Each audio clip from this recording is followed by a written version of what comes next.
I get a knock at the door and hear two guys in a suit. I'm from the FBI.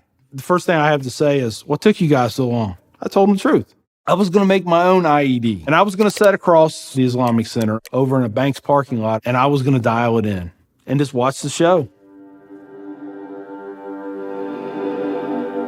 Growing up, I saw a movie, and it was Rambo. Rambo was tough, respected. He had intestinal fortitude. I said, that's what I want to do. I went off and joined the Marine Corps. I wanted the action. The first time I got shot at, I remember looking at my watch and I says, man, this time last year I was in English class. I fought several times in the Middle East, Desert Shield, Desert Storm, South America, Philippines, Somalia. I think the worst things that I have seen is dead children. I had to suck it up. I had to be there for my guys.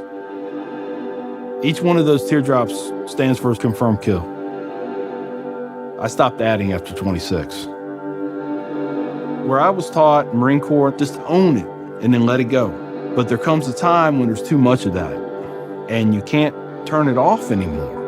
I want you to give me a window into your state of mind at that time.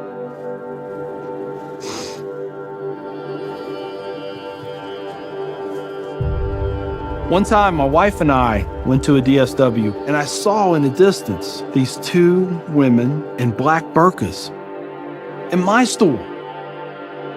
I cried as I prayed for enough strength to go over there and break both their necks. I was just angry. I was just full of hate, and it just fed off itself. At that point, I was drinking a half gallon of vodka every 2 days.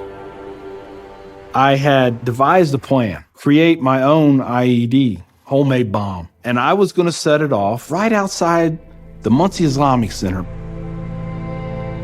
200 plus killed or injured. That was the plan. I saw an opportunity to do one last thing for my country. This was my rationale.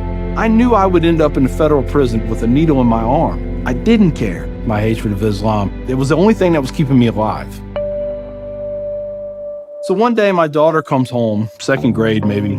She was telling me about this little boy who sat across from her. His mom came to get him. She said she had scarves on her and she had a dress all the way down to her feet and you couldn't see her on nothing but her eyeballs. At that point I snapped, started spewing things out of my mouth that should never be said in front of children or anything. She didn't say anything. It was the look on her face. I remember my daughter looking at me like I was absolutely the craziest person on the face of the earth. She was my little buddy. She used to say we were road dogs. I know I saw it in her eyes. I made her question that love. And that's when the light bulb came on. I decided to give the people of this community one more chance.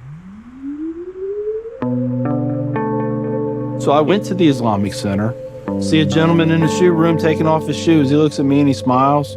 He said, "Can I help you?" And I said, "Yeah, I want you to teach me about Islam." So he went and he gave me a Quran. "Read this. Come back when you have questions." So I did. And I would see things in the book. I'd be like, there it is. I got them right there. Explain that to me. And they would. This was a kind of awakening. Long story short, 8 weeks after that first day I stepped into the Islamic Center, I became a Muslim.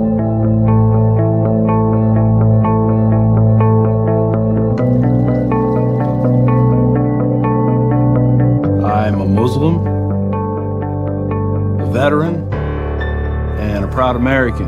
I had learned that I was completely wrong about everything that I felt. You know, Judaism had a message, Christianity had a message, Islam had a message. Funny thing is, though, it was the same message. It was about peace, and it was about love. Please join me in welcoming Mr. McKinney. My big thing is now to stop the hate. Nothing good has ever come out of hatred. I've done too many things. I've hurt a lot of people. I have to live with that. But if I can stop somebody else on the path of non-forgiveness, I won.